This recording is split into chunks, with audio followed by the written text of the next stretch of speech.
espectacular para falar diante de vos.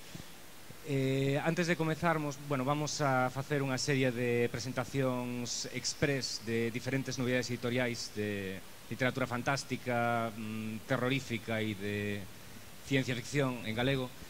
Pero antes disso quería comezar con unha anécdota que me gusta moito contar, normalmente de bares, pero bueno, que quero compartillar hoxe con vos, non? Cando Urco Editora, que é unha das editoras que estamos aquí presentando hoxe, comezamos hai exactamente 5 anos, fomos a unha importante, unha distribuidora bastante importante para distribuir os nosos libros. Cando lle plantexamos ao señor distribuidor o noso proxecto, dixemos, bueno, somos unha editora nova, vamos a publicar principalmente literatura traducida internacional de ciencia ficción, fantasía e terror. El chamounos de todo menos guapos. Basicamente, que éramos uns temerarios, parvos, saliu esa palabra tamén, e outra serie de improperios. Ben, eu non entendía moi ben a reacción, porque todos sabemos que a literatura fantástica é unha das literaturas, é un dos xéneros máis vendidos en calquera sistema literario san. Mostra desa saúde está amosando agora o sistema literario galego, no que empeza a haber moitas novedades editoriais de fantasía. E pasados estos 5 anos vemos aquí pois que Urco Editora, 5 anos despois de que esos dous temerarios, idiotas e parvos fosemos aquela distribuidora a presentar o noso humilde proxecto, aí seguimos na peor das crises, sendo unha editora humilde pero viva e estable. E aí temos do outro lado tamén a Contos Extraños Editora, que é un proxecto novo, rompedor e bastante macarra, presentando tamén cousas de fantasía, co cual, en fin, son cousas que pasan, non? Cando es temerario e parvo, pois ao final resulta que mellor tes razón. Algo semellante pasou tamén co noso amigo, bueno, os nosos amigos de Rinoceronte, que tamén eles comezaron con facendo traducción de literatura europea e internacional a galego. Tamén foron parvos temerarios e tal, e aí están agora mesmo. O peor de todo isto, que cando despois todos os demais se suman a isto, que é magnífico, porque é magnífico que as cousas que queremos teñan pulo e que todo o mundo tire por elas, os que antes éramos parvos, temerarios e idiotas, non somos os que fomos valentes e os que emprendimos o camiño e tal, sino que pasamos a ser anónimos, porque ao final o tren bueno, os trenes moi grandes nos aplastan, non? E nada, pois comezamos con esta presentación express. Vai a comezar o meu compañero Rodrigo de Urco Editora con un par de novidades. Ben, pois antes que nada, moitas gracias a todos por estares aquí. É un placer, como sempre, atoparvos en escenarios como este. Hoxe traemos 5 novedades en Urco Editora, despois pasarán os compañeiros de Contos Extraños a falarvos das novedades que traen eles. No meu caso vou falar de dúas delas. Primeiro, un rápido resumo de como se estructura Urco para os que non estades familiarizados con nosa editorial. Temos 3 liñas principais, que sería por unha banda ciencia ficción, por outra banda literatura gótica e por último literatura fantástica. A maiores temos a colección Alcayán, que se caracteriza por estar dedicada a autores galegos, a maioría deles noveis, que publican en calquera das liñas principais de Urco. Ben, pois daquela comenzo con novo título da colección Alcayán, que o tendes ao final da mesa, Viaxe a Landsbrica. Bueno, a min sempre me fai ilusión recibir orixinais, anda que temos que aceptar que estamos un pouco desbordados co asunto, pero máis alá do que comentaba Tomás, de que o sistema literario está apenas asentando as bases que outros sistemas literarios saudáveis xa estableceron hai moito tempo, é dicir que agora comeza a venderse un pouco máis literatura fantástica, por exemplo, pois satisfactorio ver que ademais diso tamén hai escritores o suficientemente frikis como para mandarnos obras nestas liñas editoriais, que, bueno, haberá certas persoas as que lles poida sorprender, pero realmente se fósemos un país normal sería a norma. Pois neste caso chegoume este original, é unha mestura un pouco rara, é unha especie de novela histórica sobre a mesma historia, dende o comezo do país, da Galiza, pasa daquela dende as culturas castrexas, romanos, etc., ata prácticamente os nosos días, pero moi curioso porque a visión dun rapaz que por azares do destino vai a través de todas estas épocas tendo aventuras cun compañeiro de andanzas. Entón é un libro que me parece ideal para todos aqueles que queredes saber un pouco máis da historia do país, pero que non gostades da historia. É unha visión un pouco macarra, moi divertida, moi entretida, de todo o que foi pasando para chegar a como estamos o día de hoxe, dende a visión pois un pouco inocente, pero tamén un pouco crítica dun neno que vive aventuras a través dos séculos. Se o ledes entenderedes como funciona esta situación tan anormal. Bueno, foi un placer editar este libro. A calquera que teña curiosidade, despois pasade por ali, se queredes vos dou máis detalles do asunto. Pasando a colección de ciencia ficción, temos unha novedade de Jack London, que os que seguides a nosa historia sabedes que é un dos nosos autores consentidos. Neste caso trátase do Talón de Ferro. O Talón de Ferro é unha historia narrada dende o futuro afastado, un futuro hipotético ideal no que a tiranía da oligarquía quedou no pasado, pero unha historia en retrospectiva, é dicir, nese futuro contan e presentan un manuscrito que atoparon nesa época na que a oligarquía, é dicir, o Talón de Ferro, aínda rexía o futuro da humanidade. Entón, digamos que é unha visión crítica dunha sociedade en decadencia, dunha sociedade dominada polo capitalismo máis brutal. Non sei isto a que me lembra, a verdade. E ben, ao final sabemos o que pasa, porque o mesmo, digamos, editor, que non se presenta como tal, pero ao longo do manuscrito hai anotacións do editor que presenta o manuscrito, dinos o que pasa no futuro.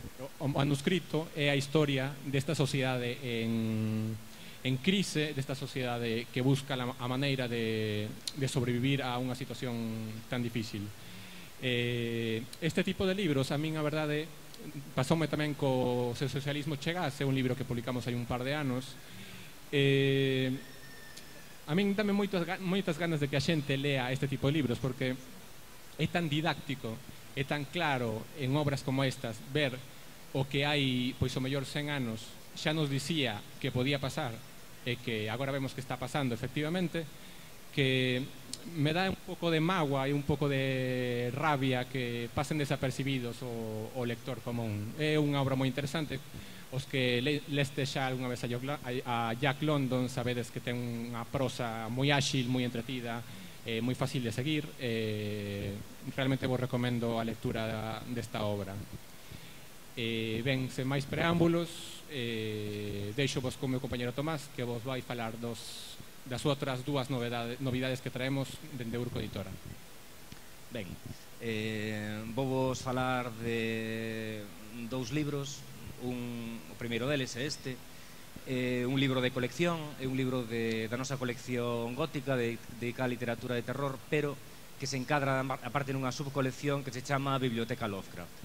Desde Urco, desde hai un par de anos, comezamos a inxente non sei que máis adxectivos dicir, tarefa de traducir a narrativa completa de Howard Phillips Lovecraft, o alcumado Solitario de Providence, este magnífico escritor de terror, un dos mellores escritores de terror do século XX e que, bueno, influiu a todos, non? Influiu a cultura popular e a todo. Este é o quinto volume, van a ser en total 14 volumes, 12 deles de narrativa, un deles de poesía, que é o seguinte a este, e un de ensaio, un ensaio interesantísimo que se chama O terror sobrenatural na literatura.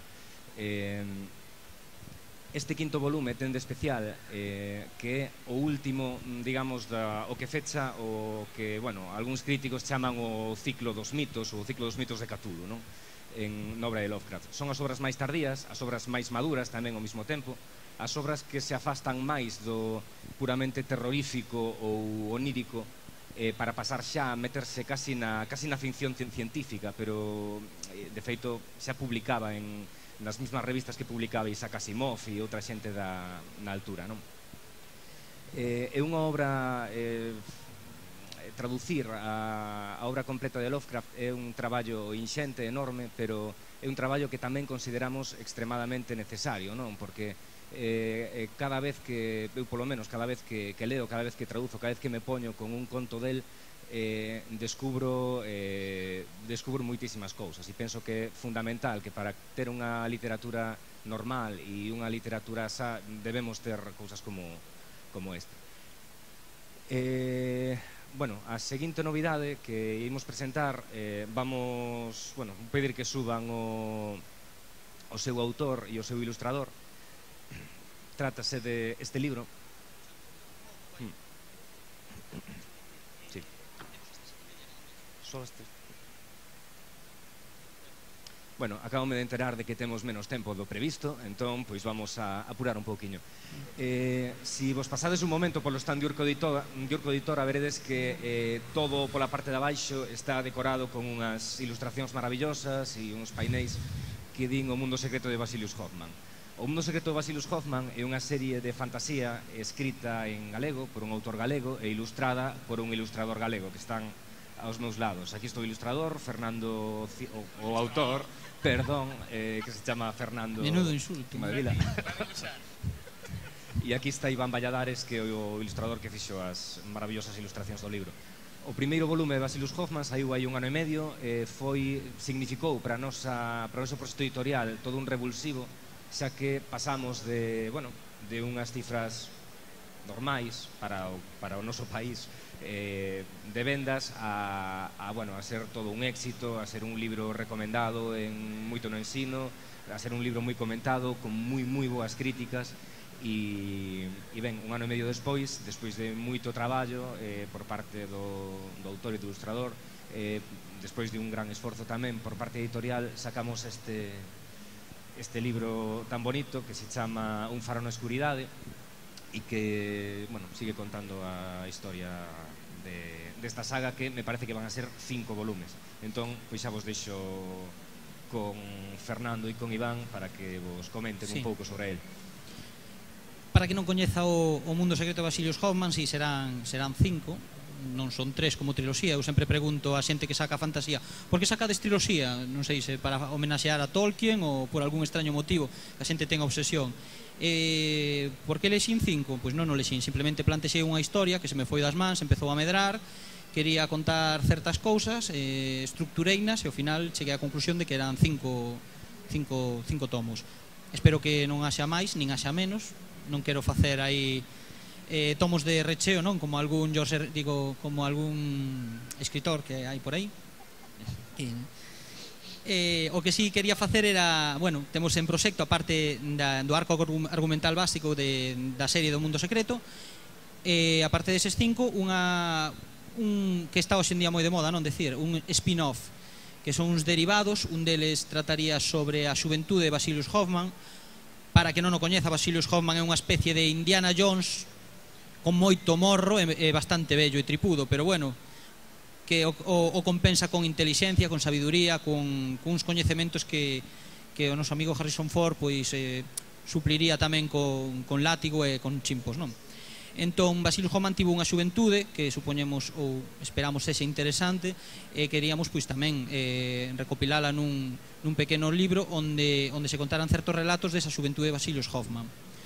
Outro que pensamos que quizáis sexa o máis importante é unha especie de homenaxe, porque un homenaxe aos personaxes do libro.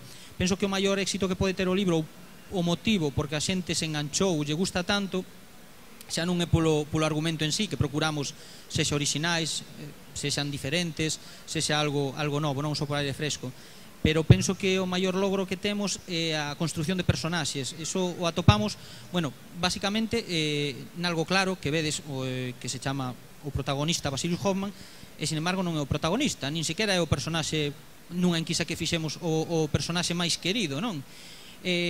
Aquí temos un protagonista dual, Vasilius Hoffman, que é un adulto, e Peter, que é o seu sobrinho, é un rapaz máis novo. Estamos ante unha novela con protagonismo dual, non?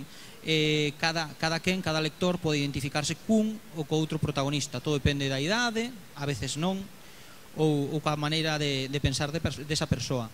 Pero que ademais hai unha serie de personaxes secundarios, que non sei por que hai esa costume de chamarlos secundarios, quizáis porque saian menos, ou quizáis porque non soen dirixir a historia, pero aquí sí, cada personaxe ten o seu protagonismo.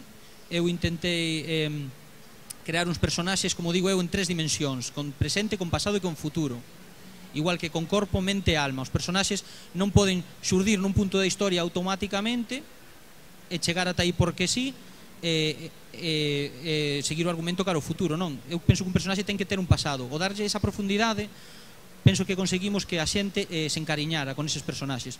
Desfeito, fixemos unha enquisa, cal é o vosso personaxe favorito? E atopamos con que, aínda que hai unha serie de personaxes que chaman máis, o resto de personaxes sigue tendo as súas votacións, os seus seguidores. Entón, claro, cando un personaxe te gusta, cando os personaxes te interesan, o que fan, sexa bo, sexa malo, sexa máis ou menos interesante, como o propio personaxe xa te interesa. Isto como a novela rosa, non? Ou como a prensa rosa, aínda que o personaxe non teña nada que dicir, se te interesa, xa se pode ir tomar un café ou casar ou divorciarse, que vas a estar detrás del. Pois é un poquinho que pasa aquí. O mundo secreto final confórmase con cunha serie de personaxes, con moitísimos personaxes que van aumentando. Para non liarme moito máis, aqueles que non coñezan a serie, o primeiro libro, que é O ladrón de soños, é un libro de fantasía juvenil, que ao final descubrimos que era fantasía secas, porque temos seguidores de 20 anos para arriba, o 80% é maior de idade, non? E a seguinte parte, que é Un faro na escuridade, que é un libro un pouco máis adulto, xa non pola temática, porque non é que teña unha temática dura nin nada polo estilo, senón polos recursos argumentais que usamos, por certos conceptos que manexamos un pouco xa de ciencia ficción, un pouco retorcidos. Tampouco nos gusta abusar, non creemos que o feito de innovar na fantasía sexa retorcer demasiado as cousas, senón enfocalas desde outra perspectiva. Como editor sempre digo aos autores que están por aquí reunidos, se non vos lo dixen algunha vez, o digo agora, todo o mundo ten boas ideas, todo o mundo di, teño unha idea genial, vou escribir un libro que vai triunfar e vai ser tal. Eu lle digo, todo o mundo ten boas ideas, todo o mundo, despois de beber unhas birras ou levantarse pola mañá, ten ideas geniais por algún extraño motivo. O importante non é ter unha boa idea, senón levala a cabo ben. Facer que esa idea sexa orixinal, facer que a xente enganche con esa idea, e bueno, creo que no mundo secreto é o que estamos conseguindo. Espero que vos gusten as novelas, que a seguinte a comentedes pronto. Se ten a metade de éxito que a primeira, xa nos damos cun canto nos dentes. Aínda que personalmente, quizáis este é o libro que cando empecé a serie de Vasilius Hoffman quería escribir. É un pouco, como dicía na outra presentación, como un truco de maxia. Un mago presenta o truco, dalle voltas, saca alguén do público, pero realmente o espectacular ven ao final, cando mostra o resultado, no? Cando di, ale hop, entón descubre de que iba todo. Pois é un pouquiño que lle pasa este libro. No primeiro presentamos os personaxes, presentamos a historia, en este, e cando ven o gordo, cando se desvelan xa segredos importantes, cando os personaxes xa gañan unha profundidade, e cando cousas que no primeiro non tiñan aparentemente moita relación ou moito sentido, descubres que sí, que todo estaba encaixado. Alguén comentou que era un pouco tipo Perdidos, supoño que polo feito da alternancia das escenas, da alternancia de certas cousas na profundidade dos personaxes, pero tamén se comentou que había unha gran diferencia, é que se prometemos explicación, a cumplimos. Vai vos comentar Iván, que é o ilustrador das dúas novelas, un pouco sobre, bueno, como traballamos, o proceso creativo. Logo podedes pasarvos para aí polo stand de Urco, aínda que sexa a curiosear un pouquiño o seu interior. As ilustracións son, como sempre, espectaculares, non? Ou intentamos mellorar con cada libro.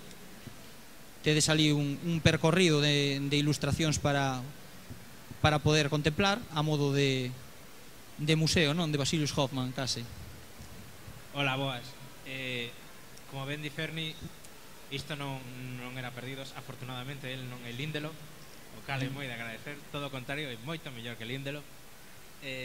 Me gustaría este libro con respecto ao primeiro, para min a nivel de ilustración é un pouco máis sinistro, non? Se antes teñamos unha serie de villanos como podían ser os Semetis ou algún villano que non é tan villano, aquí temos uns villanos algo máis chumpos, máis escuros. As ilustracións son algo máis elaboradas que no primeiro, exixían moito máis, sobre todo ver escenas da cidade dos tellados, que é un mundo realmente moi interesante de plasmar en lápiz. Levou algo de tempo, algunhas máis que outras. Sinceramente eu o pasei moi ben plasmando eses conceptos que Ferni pon no papel e que eu tiña que sacar despois tamén da propia imaxe que eu tiña na miña cabeza. Eu animo vos como a todas eles a que pasades polo stand, que lle deades unha oportunidade de Vasilius xa dentro primeiro, que é capaz de enganchar a xente que non sabe nada de fantasía e que non lle gusta, que vos animades tamén co segundo. Moitas grazas.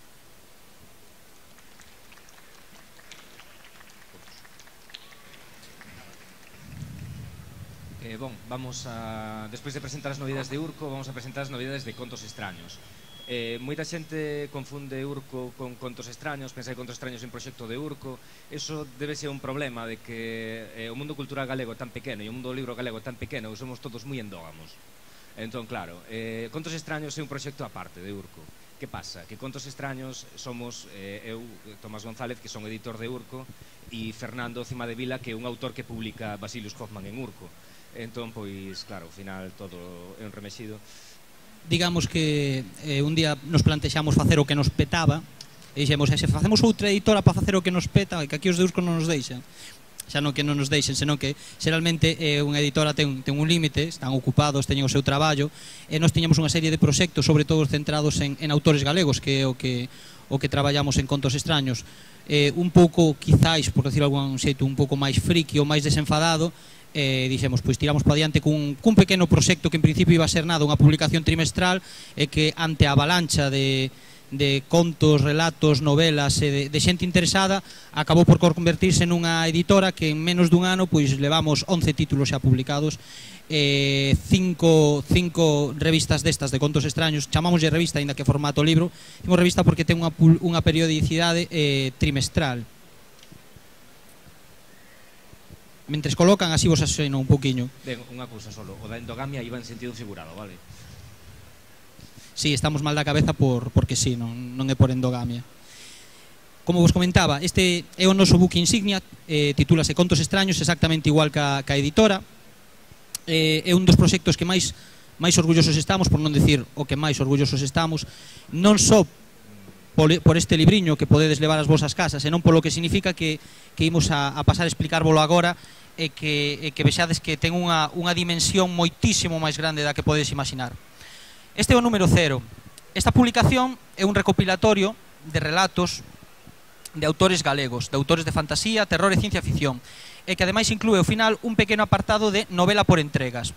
Deste xeito, pequenas novelas que non temos por que editar independentemente, podemos facelo a través desta publicación. Isto é unha publicación trimestral, é dicir, cada 3 meses no quiosco, bueno, quiosco non, nas librerías, podes atopalo. Que significa isto? Isto significa que todos estes autores, novéis na súa maior parte, que entran a formar parte da familia Contos Extraños, pasan a formar parte tamén dunha comunidade virtual que hemos creado, onde eles mesmos crean novos relatos, onde comparten opinións, comparten historias, comparten proxectos. En menos dun ano temos aproximadamente entre escritores e ilustradores un grupo de 40 personas que, aparte de haber escrito para Contos Extraños, han derivado unha serie de proxectos dos que logo vos virán a falar. Temos aquí algún dos autores, enseguida os invitamos a subir porque nos corre o tempo, e vos falarán dos proxectos que teñen.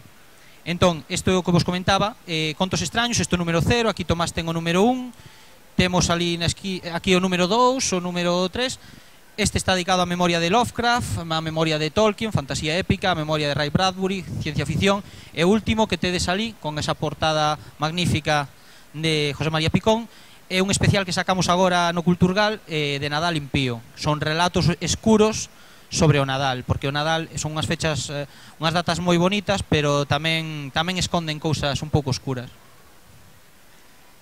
Ben, despois os autores que publican en esta publicación de Contos Extraños, algúns deles teñen outras obras máis grandes que non caben en este formato, e aí estamos saída como novelas independentes. Entón, trátase de un ir e vir, entrar nunha cousa para sair por outra, etc. En ese caso, pois temos, por exemplo, aquí esta é a última que publicamos, chamase Magumba, a portada é de Iván Valladares tamén, xa vedes o endógamos que somos, e o autor é Fabián Plaza, que bueno, é un autor que publicou algún relato en Contos Extraños e que, entre outras cousas, pois quedou finalista do premio Minotauro de Fantasía o ano pasado, cunha novela que se titula Con outros ojos. Con outros ojos, sí.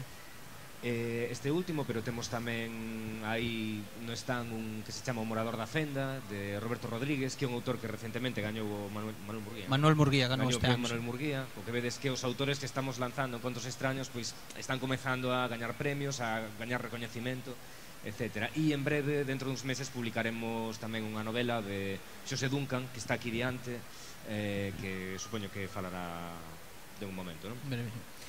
E logo temos tamén, por último, unha serie infantil. Temos dúas, bueno, temos, non trouxemos hoxe, Plof e a princesa fachendosa, que son novelas de corte xa infantil. E logo, outra pequena cousiña, que esperemos chegue a máis, que é unha pequena liña que chamamos Contos Extraños para nenos frikis. Porque, bueno, dímonos conta que a nosa xeración xa empezaba a ter fillos e cousas destas, homúnculos que lle surden a xente. Entón dixemos, habrá que empezar a culturizalos xa de pequenos. Entón, dímonos contas que a literatura infantil, ata que chega a un punto onde hai ese punto de inflexión ca juvenil, é bastante, por decirlo así, bastante cursi, non?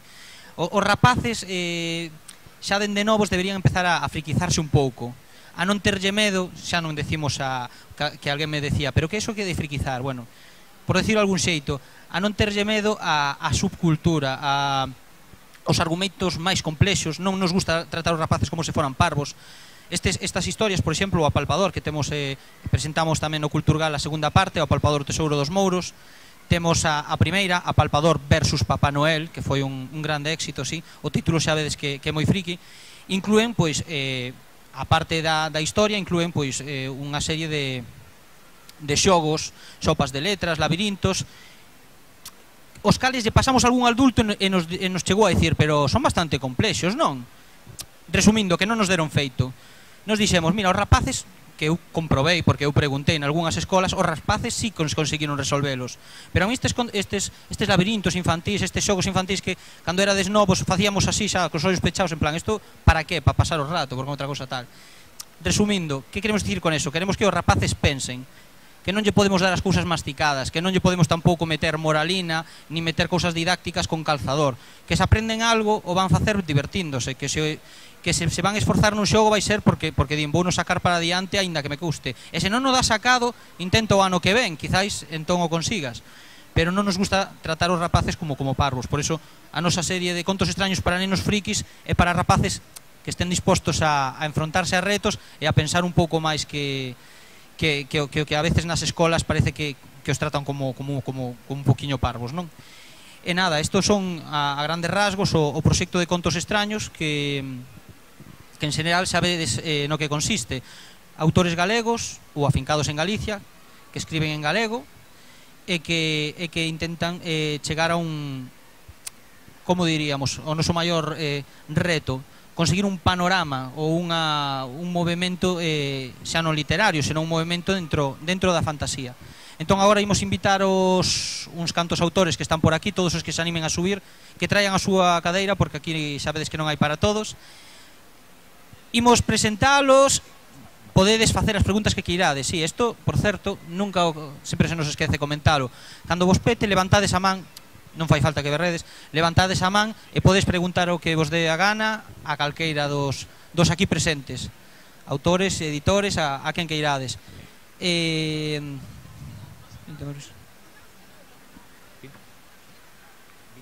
Sí, non, ainda... Sí.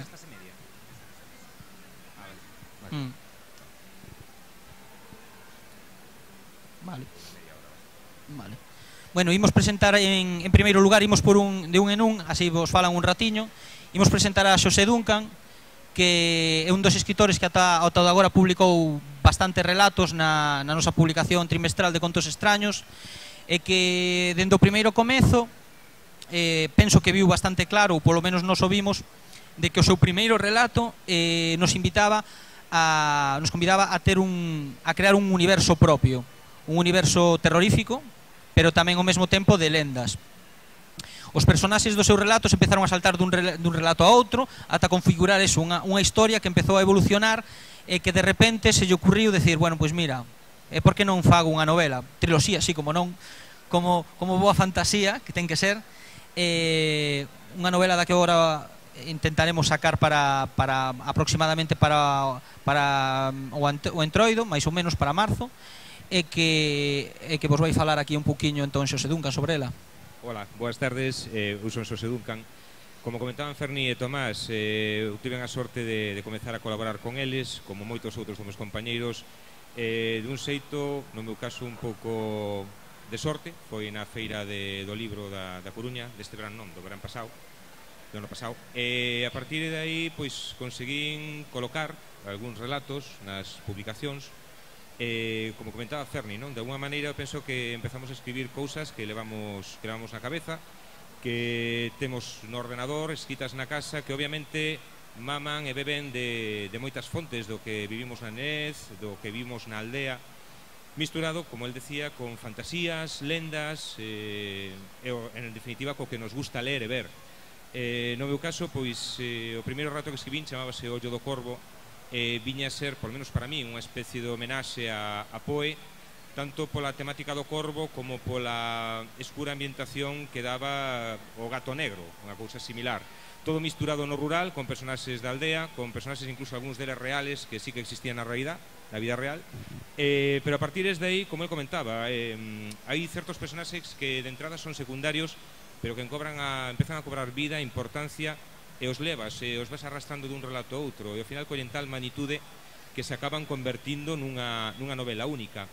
No meu caso, como el decía, había un personaxe que era o Corvo, no primeiro relato, aparecía tamén no segundo relato de homenaxe a Lovecraft, nas Vaguas de Neixón, e a partir de aí o Corvo Bran colleu unha importancia moi grande, tan grande que, de feito, a novela que tentaremos de lanzar para o ano que ven, chamase As Crónicas de Bran, que non é un corvo, animo-vos a que estedes expectantes pola novela, non vos vou contar nada dela, obviamente, pero xa non é un corvo, pero sí que é unha personaxe que vai ter unha evolución nun entorno de mitoloxía, de lendas pictas e célticas, que tamén maman un pouco da enxebre da aldea, da enxebre da montaña, das aldeas, do mar, pero que obviamente toma un cariz de fantasía pois bastante épico, estilo das típicas aventuras, non, do Señor dos Anéis e todo isto, pero sí un estilo Dragonlance e fantasiosa, druidas, nenos, dragóns, demos, e de alguna maneira, pois bueno, esa foi un pouquiño a miña experiencia. Desde logo, Contos Extraños, o que ven a significar para nós é unha especie de caldo cultivo, un caldo cultivo onde todos nos mergullamos e de algún xeito pois imos sacando ideas, relatos, e como comentaban eles, a veces evolucionan hasta novelas.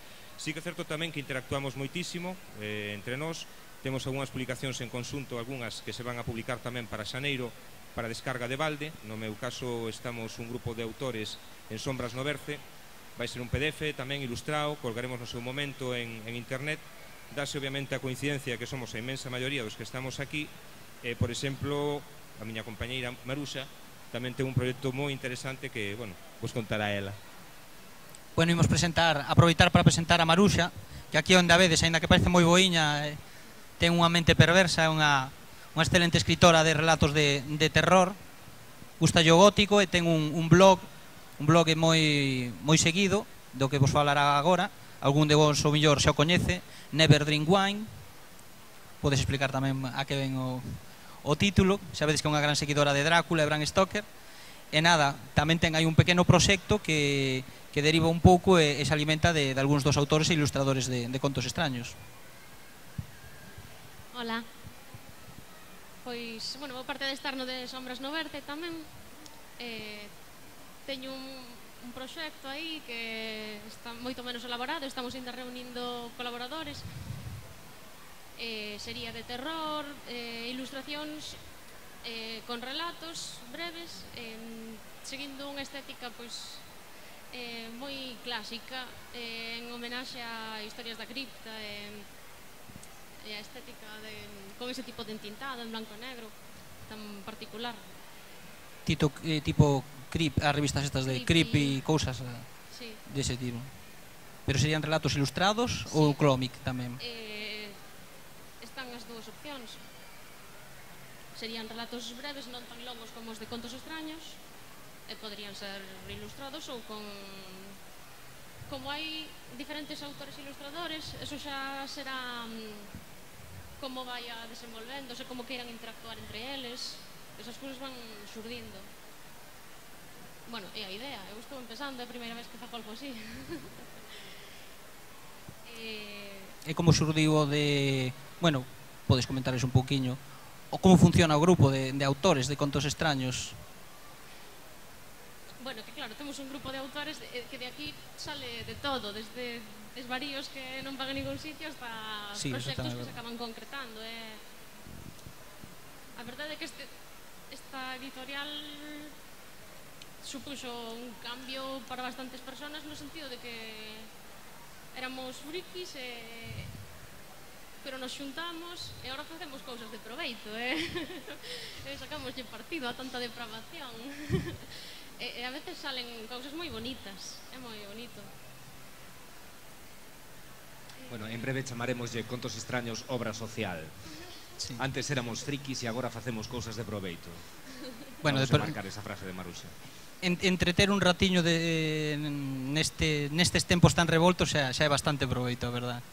Pero bueno, facer que a xente se esqueza un pouco da rutina, non? Que algúns preguntan, para que tanta fantasía, para que tanto friquismo? Hombre, xa non é por escapismo, non, da realidade, que a xente parece que asuma a fantasía só como un xeito de escapismo.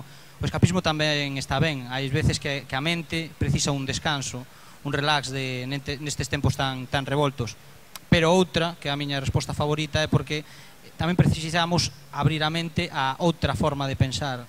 Ás veces podemos usar a imaginación de forma absurda, pero esa absurdez é a que nos fai avanzar como seres humanos, non ter ese pensamento lateral que tempo despois, quizáis, se faga realidade.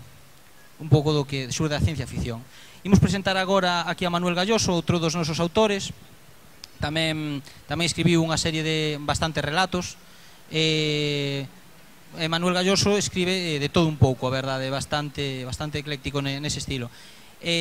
Gustounos moito a súa maneira de narrar.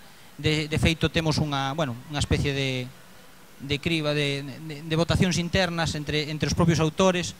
Manuel Galloso é un dos que máis éxito ten. Entón, lle puxemos a crear unha nova serie que tamén esperemos vexe a luz o ano que ven. Unha serie dun personaxe que ao longo da historia de Galiza vai vivindo diferentes aventuras. Pero bueno, cos expliquele un pouquiño máis en que consiste o proxecto. Hola, boas tardes. Bueno, sou Manuel Ángel Galloso. Comecei a miña andaina literaria aquí en Contos Extraños. Eu son principalmente aficionado á literatura de terror e os meus relatos principalmente baseanse en terror cotiá. Bueno, cotiá e tamén, digamos, que non desboto pois outros ámbitos como o terror cósmico de Lovecraft ou o terror victoriano. Pero, digamos, que ao meterme en Contos Extraños, pois que aproveitei, digamos, para diversificar o meu rexistro, en plan de se o número 1 iba de terror, pois o segundo foi de fantasía, pois escribí fantasía, pero bueno, eu escribo sobre todo, pois, baseándome no xénero de terror. Esta novela que estou comezando a escribir, ainda non avancei demasiado, pois titúlase como título provisional As Reliquias Roubadas e vai estar baseada en principio na época do bispo Xelmírez cando rouba reliquias dos santos portugueses para facer a sede de Compostela como a máis importante do reino.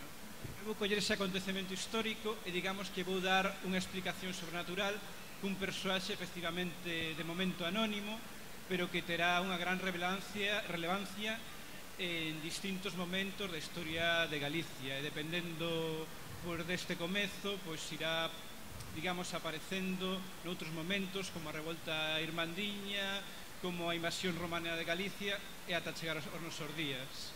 É un proxecto que ainda, bueno, está no seu xérmolo, ainda non avancei moito, pero, bueno, espero, digamos, que se converta nunha saga literaria que polo menos teña varios volumes. Ainda non sei onde nos levará este camiño, pero, bueno, creo que comezo con boas perspectivas. Sí, o proxecto en xeral, xa escoitachedes que estaba moi baseado na historia real.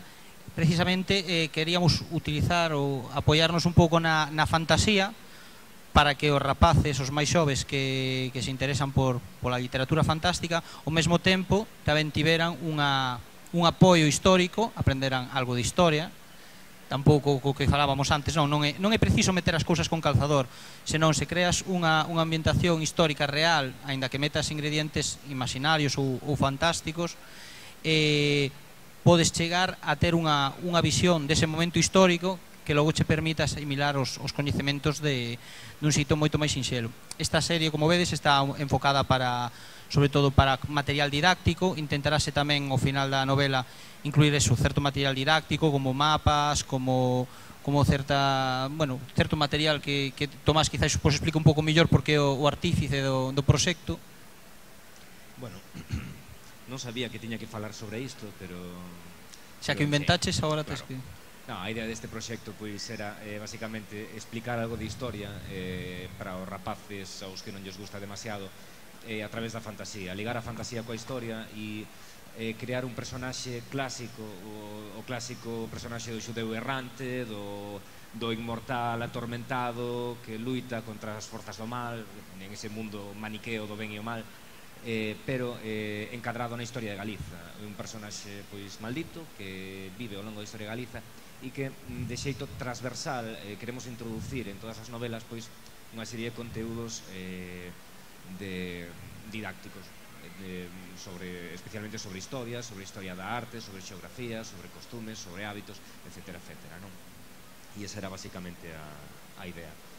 Bueno, vamos a aproveitar antes de que se nos remate o tempo, que xa creo que non aínda temos. Bueno, se alguén quere facer algunha consulta, algunha pregunta sobre calquera cousa da editora, sobre os autores ou algún dos proxectos, pois podedes aproveitar.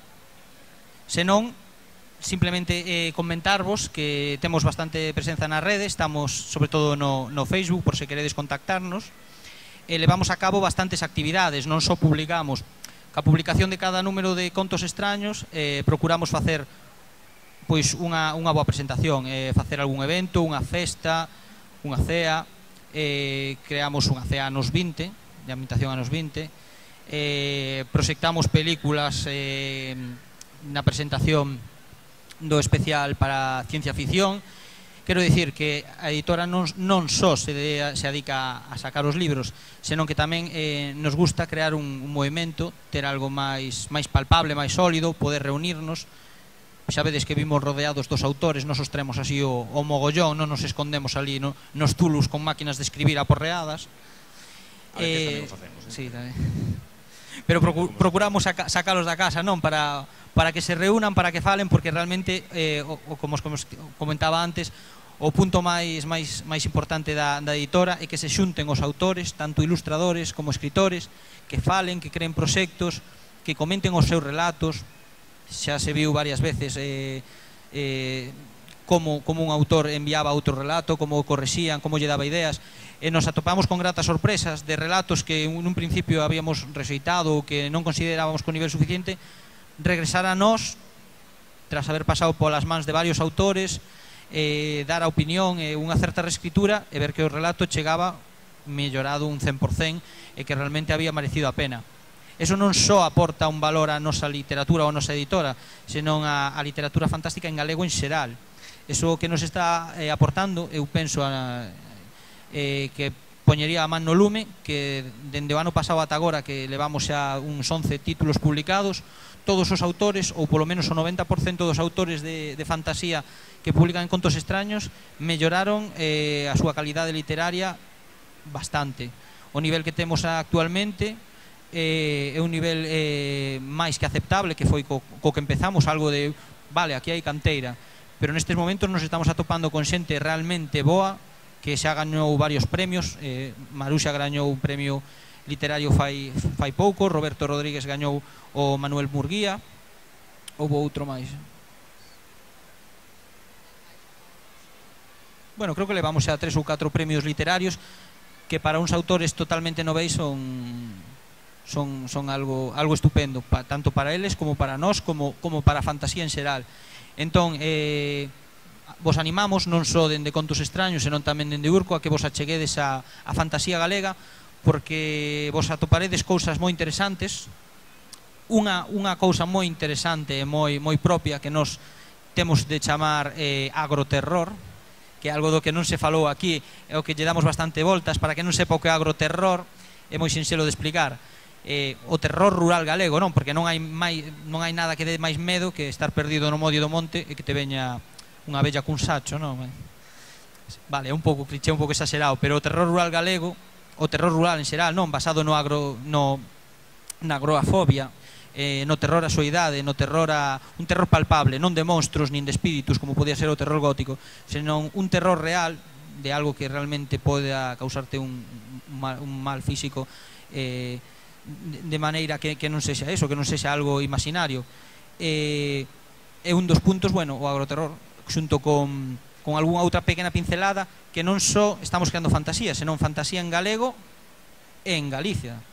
Estamos incorporando xa non un mensaxe identitario, non, porque tampouco creemos que sexa preciso facelo, senón facer non fantasía en galego, senón fantasía de Galicia, que é moi diferente.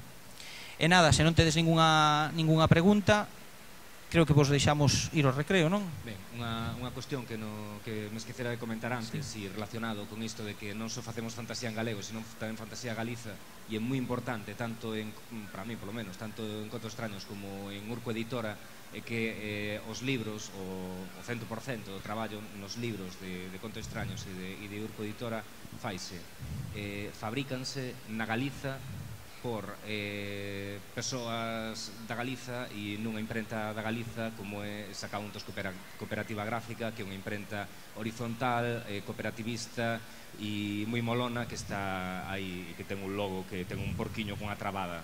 Non hai nada máis galego que iso, non? Entón, pois, é algo tamén do que nos sentimos orgullosos de que os nosos libros estexan, e o pon nos créditos, pon sempre orgullosamente impreso e encadernado na Galiza por Sacauntos Cooperativa Gráfica. Sí, bueno, só tedes que achegarvos os tantos libros de Urco como de contos para comprobar a calidade de encuadernación, do papel, do acaimento do tratamento e da calidade que fai, pois, en exagerar 10 anos, era impensable que este tipo de publicacións puderan chegar a ter unha calidade física deste tipo. E penso que nada máis. Moitas grazas a todos por estar aquí esta tarde con nós. Seguiremos no Culturgal tanto hoxe como mañá.